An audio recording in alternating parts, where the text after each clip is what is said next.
মালদ্বীপ ভ্রমণের সবচেয়ে মুগ্ধকর মুহূর্তগুলোর একটি হলো রঙিন মাছের সাথে সাঁতার কাটা। মাছগুলোকে আমি খাবার দিচ্ছি। আমার সাথে এখানে অনেক দেশের অনেক বিদেশিরা আছেন। আমি পানিতে নামার জন্য প্রস্তুতি নিচ্ছি। আমি লাইফ জ্যাকেট বা মালদ্বীপ তুমি অনেক সুন্দর। উপর থেকে মালদ্বীপের ভিউ সত্যি অসাধারণ সুন্দর লাগে।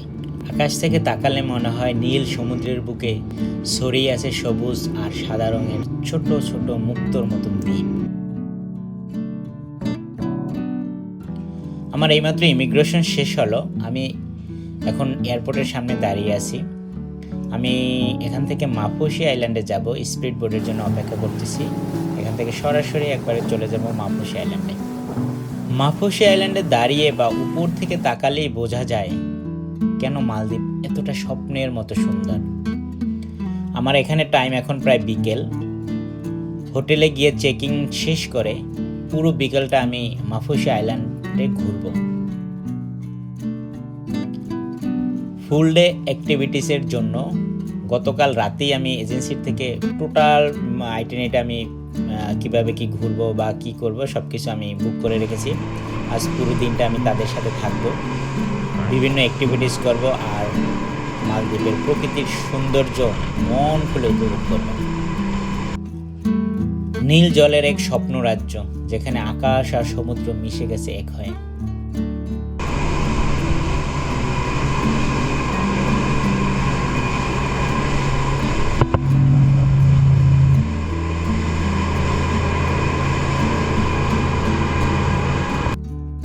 স্বাগতম মালদ্বীপে।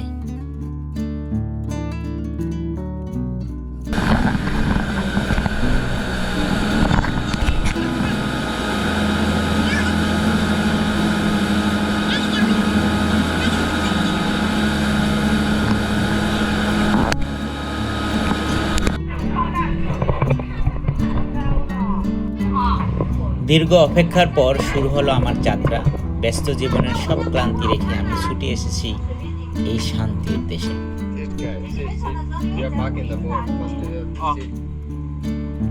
আমার সাথে এখানে অনেক দেশের অনেক বিদেশিরা আছেন, বিভিন্ন দেশের লোক আছেন, তারাও এই মালদ্বীপ ঘুরতে এসেছেন।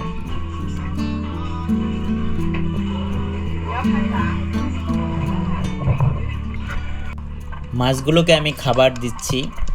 ওদের এই বোটে এখানে অনেক ধরনের চিপস আছে বা এই ধরনের খাবার আছে, যেগুলো দিলে মাছগুলো খুব কাছে চলে আসে। তারপর আমরা ওদের সাথে সাঁতার কাটবো। মালদ্বীপ ভ্রমণের সবচেয়ে মুগ্ধকর মুহূর্তগুলোর একটি হলো রঙিন মাছের সাথে সাঁতার কাটা।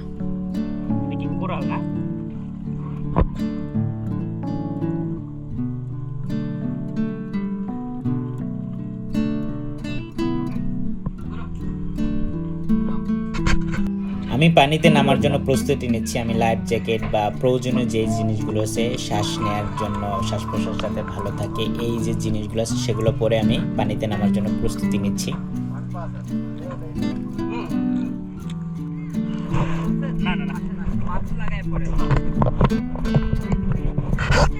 আমি নামলাম ভাই।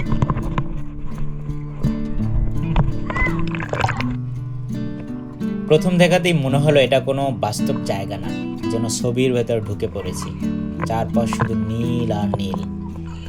স্বচ্ছ নীল পানির ভেতর রঙিন মাছদের সাথে সাঁতার কাটার অনুভূতি যেন অন্য পৃথিবীতে হারিয়ে যাওয়া।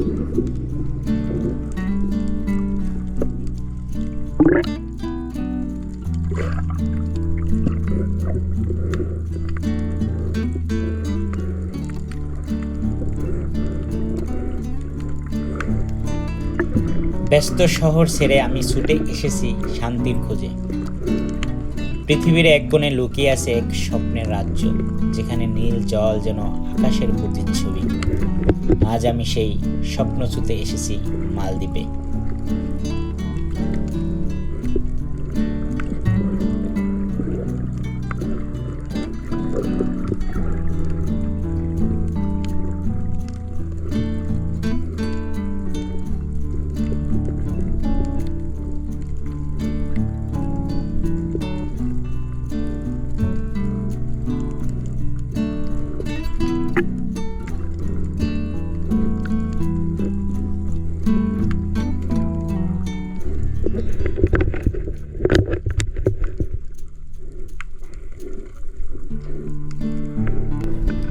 সমুদ্রের নিচে এক অন্য জগৎ। রঙিন মাছেরা আমার পাশে পাশে ঘুরে বেড়াচ্ছে। মনে হচ্ছিল আমি যেন তাদেরই একজন।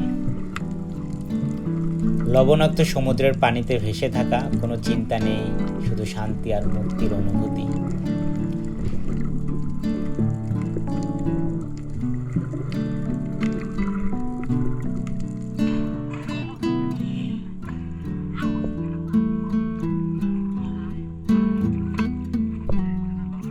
তো পানিতে নিজেকে ছেড়ে দিলাম, কোনো ভয় নেই, কোনো চিন্তা নেই, নিজেকে ছেড়ে দিলাম ঢেউয়ের হাতে। এই লবণাক্ত পানি যেন সব ক্লান্তি ধুয়ে নিয়ে যায়। লাইফ জ্যাকেটের ভারে আমি বারবার উপর থেকে ভেসে উঠতেছিলাম, কিন্তু আমার গাইড বলল, আপনি একটু নিচে নামুন, নিচে নেমে একটু ডুব দিয়ে থাকুন, আপনার কিছু ছবি তুলে দেই, কিছু রিলস বানিয়ে দেয়, যাতে আপনি পরবর্তীতে আপনার ফোনে এগুলা নিয়ে নেবেন, স্মৃতি হিসেবে রাখতে পারেন।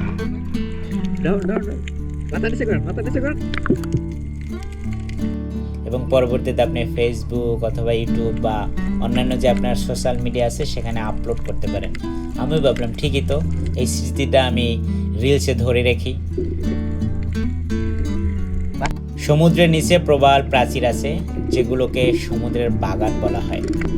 এখানে হাজারো প্রজাতির প্রাণী একসাথে বসবাস করে, যা আল্লাহর সৃষ্টির নিখুঁত পরিকল্পনার উদাহরণ। পবিত্র আল কুরআন শরীফেও এর সমুদ্রের গভীরতার কথা উল্লেখ আছে, যেখানে অন্ধকারের স্তর আর ঢেউয়ের রহস্য তুলে ধরা হয়েছে। এটা আমাদের বোঝায় শত শত বছর আগে আল্লাহ এই বিশাল জগতের রহস্য সম্পর্কে ইঙ্গিত দিয়েছিলেন।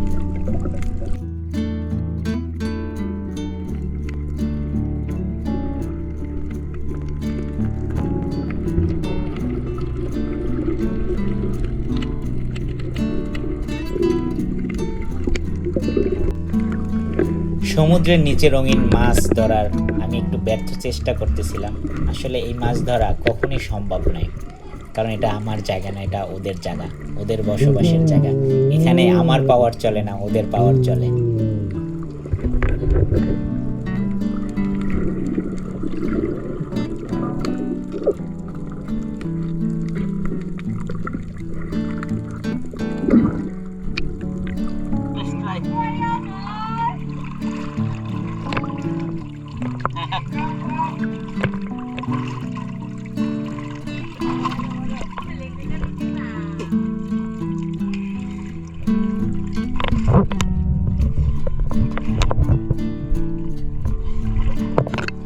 ভিন্ন দেশের মানুষ, ভিন্ন সংস্কৃতি, কিন্তু আনন্দ একটাই, ভ্রমণের আনন্দ।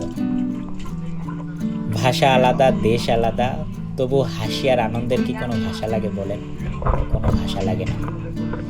আমরা ভাষা না বুঝি, কথা না বুঝি, কিন্তু ইশারা ইঙ্গিতে আমরা সবই আমরা উপভোগ করতে পারি, আর তা হলো আনন্দ।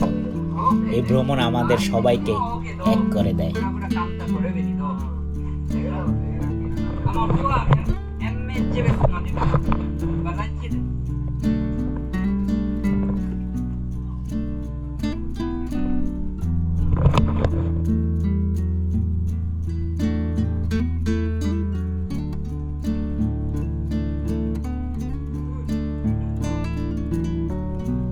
আজকের এই দিনটি আমি জীবনেও ভুলবো না, সত্যি অসাধারণ লাগছে।